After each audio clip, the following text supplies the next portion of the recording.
Hello there, my name is James, and in this video I'm going to explain to you my own personal journey of having an extremely strong dependence upon caffeine to now currently slowly weaning myself off of the drug and being on the path to quitting it entirely.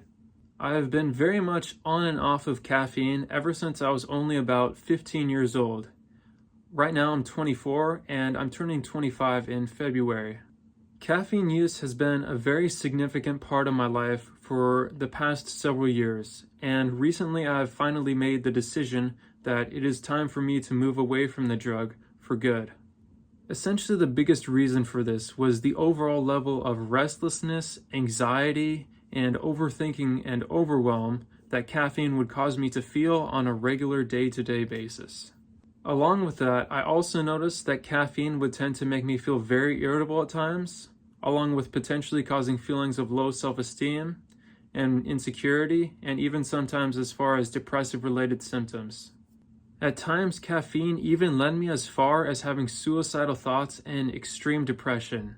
Now, I do not believe it was entirely because of caffeine why I experienced this. However, I do believe that it has been a major contributing factor to this cause. According to many popular scientific studies, caffeine can indeed improve focus and concentration, being supported by extensive data and research when it is consumed in the appropriate dosages. However, I also believe that caffeine can simultaneously contribute to a shortened attention span and increased distraction, especially when it is used in excess.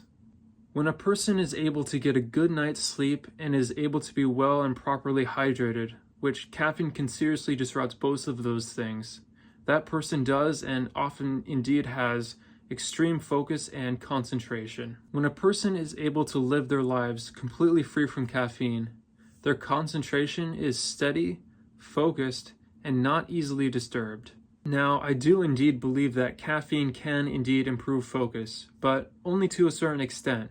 And at the same time, it makes one way more easily prone to distraction, and not only distraction, but also anger and irritability as well, which are not helpful for productivity, but rather a derailment of productivity.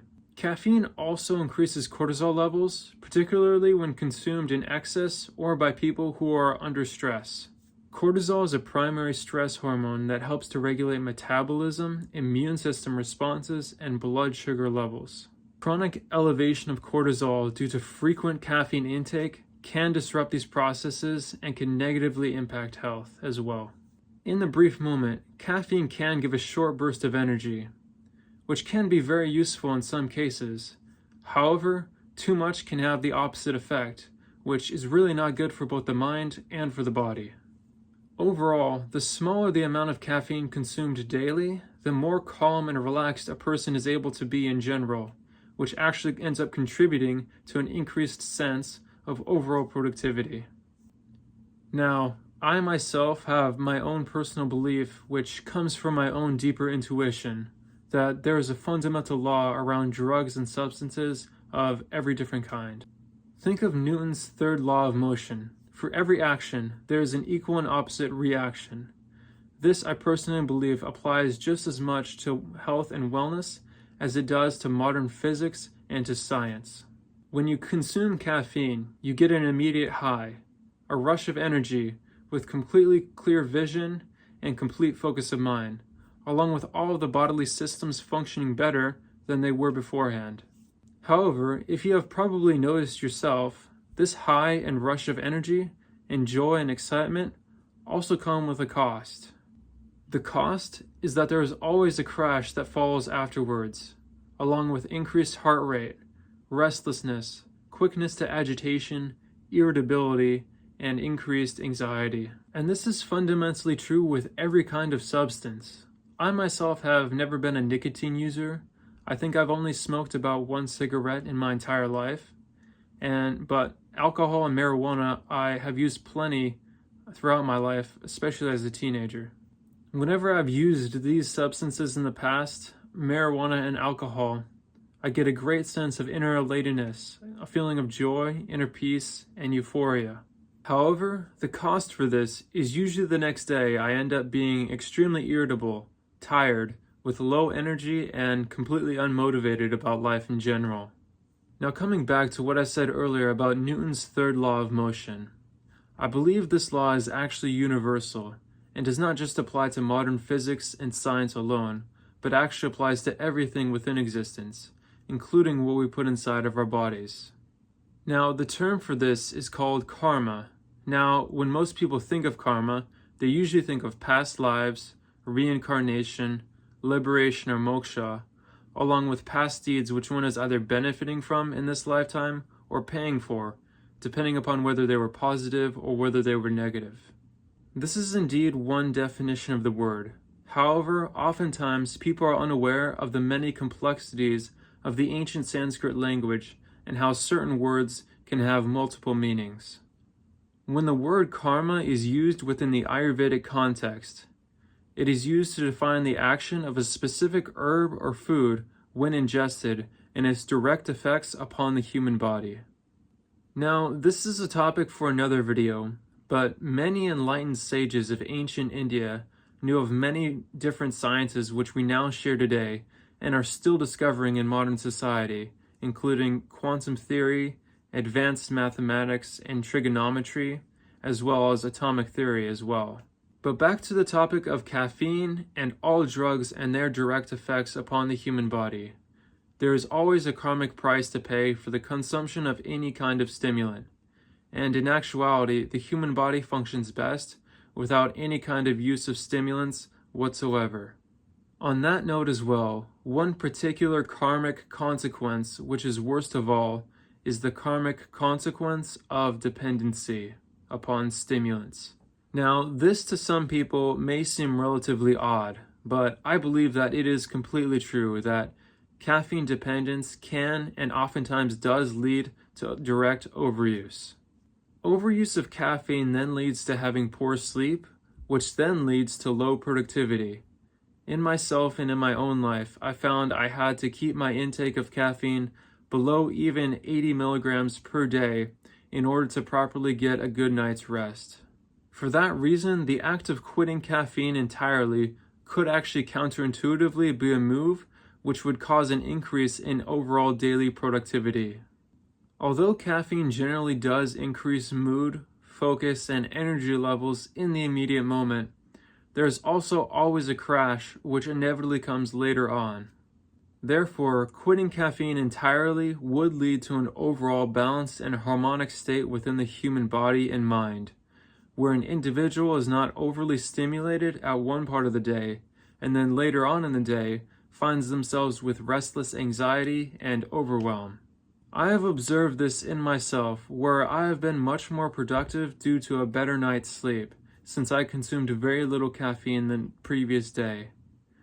Due to this better night's sleep, I end up having way more focus and energy, but also my mind state is so much better, and it ends up lasting the entire day, and then the next day my sleep is even better than before.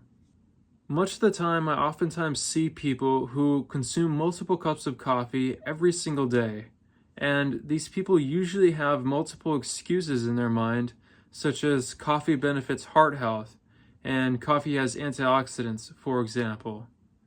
The reality here is that there's a deep and strong addiction which we have collectively as a society to this particular drug. For New Year's, one of my main resolutions is to completely wean myself off of caffeine during the year of 2025. Right now, I am able to consume as little as 60 milligrams of caffeine per day, which is completely fine as it is. However, in my own personal opinion, what would be best of all is to quit the drug entirely. This is a process I'm currently undergoing, and it does indeed take a tremendous amount of daily self-discipline to be able to wean myself off of the drug entirely. However, over time, I've slowly started to feel the extreme benefits of doing so. Back over a year ago, this time during December of 2023, I was consuming at least 300 or more milligrams of caffeine every single day. And to be honest, it completely ruined my life. It gave me terrible anxiety, it completely messed up my sleep and my regular daily schedule, and it gave me a strongly increased sense of depression, which has lasted me a very long time. And the thing is, there are plenty of people in modern day society who regularly consume this much caffeine on a daily basis, if not even more, and they wouldn't even admit that it's really a problem for them, and it's causing many different issues for them on a day-to-day basis.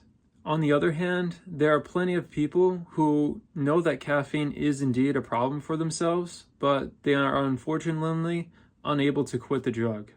To the person who is having trouble to quit caffeine, the main thing I would personally recommend is to measure the exact amount of daily caffeine which you are consuming and to only have it in the first part of the day. There are certain organic tea brands which you can buy which say the exact amount of caffeine that each bag of tea generally contains. It is worth investing your time into if you feel that caffeine is a problem for you and an issue for yourself. Along with measuring the daily intake of caffeine which you consume, another very crucial step is to regularly hydrate your body properly and to get enough restful sleep. Without either of these, you will find it nearly impossible to quit caffeine properly and your daily dependency upon it. For me personally, I find that even things such as melatonin supplements ended up becoming a problem as well. Whenever I would use melatonin supplements the night prior in order to assist sleep, I would inevitably end up feeling more tired the next day. And because of this, I would end up consuming more caffeine than I wanted to and end up having a bad day. When this would happen, it would then cause a repetitive cycle which was very hard to stop. And then I would be consuming more melatonin at night just to be able to fall asleep.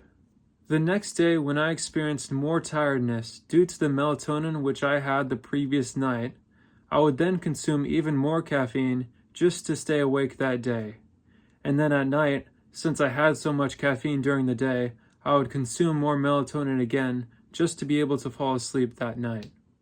This repetitive cycle is very obnoxious to have to deal with, and it made me even more aware of how caffeine, as a stimulant, can cause a very significant amount of problems in your life if you're not careful with it. Overall, I believe that most people today are consuming far more caffeine from either coffee or tea than they really need. If you would take a step back for a moment and analyze how you feel that caffeine really affects you in your day-to-day life, you may end up finding that caffeine actually does indeed cause a very significant amount of problems in your life, particularly related to stress and anxiety issues. I encourage you, if you are still watching this video, to genuinely consider whether or not caffeine is something you still want to keep having in your life, and how you would feel if you were able to break free from your dependency upon it. Most people who break away from and are able to quit caffeine entirely, whom I have either personally met or seen on the internet, all say unanimously that their lives have become significantly better upon quitting caffeine. What they all have in common is that caffeine gave them tremendous anxiety and reduced quality of sleep, along with many other things. Now all of them are much more calm and happy because they were able to quit caffeine. Indeed, quitting caffeine is a very difficult task, and it has taken me quite a while and quite a tremendous amount of effort to be able to properly wean myself off of caffeine, and I'm still not quite at the point where I could quit caffeine entirely just yet. But I believe the journey is worthwhile, and it is something that you'll never have to have a problem with ever again if you are able to force yourself for a period of time to quit the drug. Anyways, I just wanted to say thank you so much for watching. Please like, comment, and subscribe to my channel if you have not already done so, and I hope to see you again in the next video.